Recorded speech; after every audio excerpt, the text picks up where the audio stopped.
Glory to Jesus Christ. So I wanted to take a second and kind of give a Catholic perspective, at least my own Catholic perspective, from the Catechism of the Catholic Church regarding the current controversy that has blown up the internet right now about the Daily Wire's comment section show and Reagan Conrad, who is the new host of the show and former producer, and Brett Cooper, who is the former host of the show. So a little backstory, and I'm not going to go into the whole thing. You could find a million videos on the internet where people are doing whole-blown investigations onto this. I'm not going to go into all that right now. But a while back, Brett Cooper started the comment section, and she was hired by Daily Wire as a host. There was a joke going around that she was a mini Ben Shapiro because she looks like Ben Shapiro's little sister. It's kind of funny. It's actually really funny. But she knocked that show out of the park. She really did. And it just a fantastic show covering conservative issues. And if you'll remember, Daily Wire also has Matt Walsh and Michael Knowles, Michael Knowles, who are pretty noteworthy Catholics, especially Michael Knowles. Michael Knowles has been on Pints with Aquinas a few times.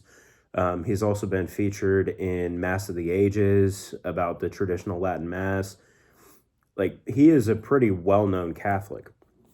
And Brett Cooper was partnered with them on the Daily Wire doing these shows. But over time, Brett stopped being on the episodes as much, and she was substituted by her producer and best friend, Reagan Conrad. Reagan Conrad was also the maid of honor at her wedding. They had pictures about this on social media. But then Brett popped up and said that she was leaving the Daily Wire and that Reagan was going to take over as the host for the comment section. And Reagan took over. A lot of rumors went around that Brett might have been fired and that Reagan might have stabbed her in the back and took her job. And then apparently pictures of them at the wedding were deleted on social media, sparking even more of these rumors. Riley Conrad, who is Reagan's cousin, came up when Reagan was getting dragged through the mud all over the internet about this, and the comment section ratings were just dropping, or the view count was just dropping, or whatever. And she kind of switched the blame more on Brett, saying that Brett had left willingly and that Reagan had taken over the show, and Brett kind of just separated herself from Reagan after this and didn't really support Reagan while the internet was dragging her through the mud. So I don't know. It could go either way for me. I've watched some of the comment section after Reagan took over, and I really don't mind it that much. I don't think she's as good of a host as Brett was, but I mean, she's still acceptable. She's still pretty good conservative host. I don't mind it. I really don't. I'm still going to watch the comment section.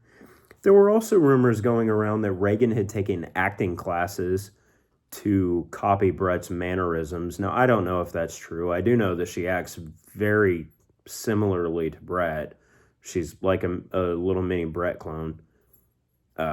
Riley Conrad has said that there were no acting classes and that that's just how Reagan acts. I don't know. I'm not taking a side on this. But I'm still going to watch the comment section, and I actually like Reagan as a host, and I'm going to give it a chance. And part of that is because as Catholics, we are called to interpret situations with charity because we may not have all the facts, and we want to give people the benefit of the doubt. And I don't personally think that I have enough of the facts to really make a judgment call on who's at fault here, if anybody is. So when we go to the Catechism of the Catholic Church, it discusses respect for reputation, rash judgment, and detraction. So Catechism 2477, respect for the reputation of persons forbids every attitude and word likely to cause them unjust injury. He becomes guilty of rash judgment who, even tacitly, assumes as true without sufficient foundation the moral fault of a neighbor, of detraction, who, without objectively valid reason, discloses another's faults and failings to persons who did not know them,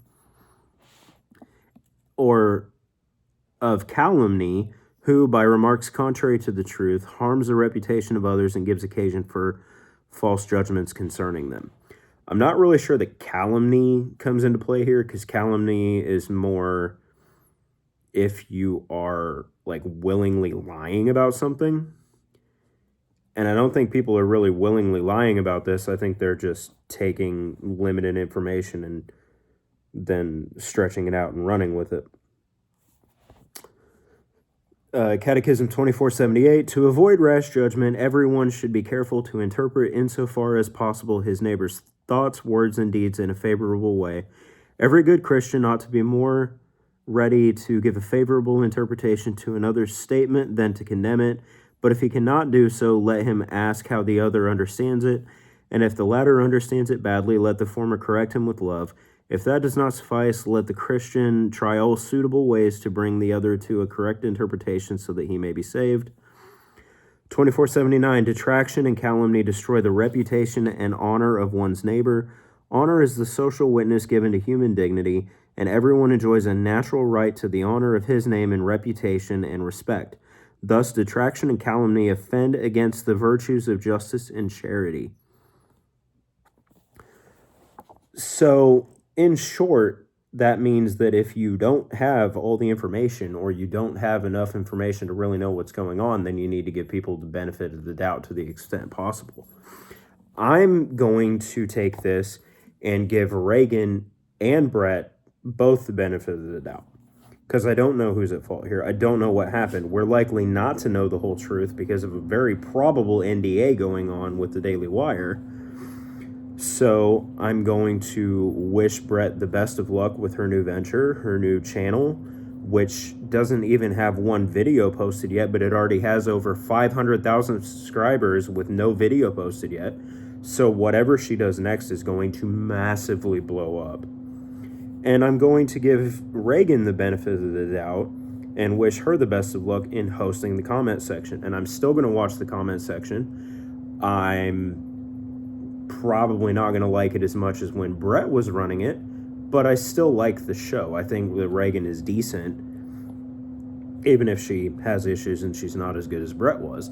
I'm still going to enjoy it because I'm going to give that benefit of the doubt, because I don't know what happened here. I don't know if someone actually stabbed the other in the back. I know that their wedding photos were removed from social media. I know what Riley said. I know that Brett may have kind of hinted at this, but again, I don't have all the facts, and I'm not going to jump to conclusions. So in interest of charity, I'm going to just wish them both the best of luck and follow both of them, because I think that they're both great conservative speakers, and I think that they're both really good for spreading the conservative message. And a lot of the conservative messages that they both spread line up very well with Catholic teaching, with Catholic moral and worldview.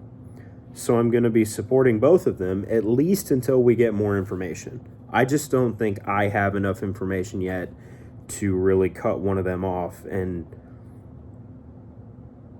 detract from one of them or jump to rash judgment. And I'm going to respect their reputation. So I didn't think that I was going to do a video on this, because I'm really not one for jumping into the drama like this. But I do think that it is a good example of a current event, a current social media event that a lot of people have had their eyes on. And I thought that this was a good opportunity to bring up what the Catechism says about these types of situations. Glory to Jesus Christ.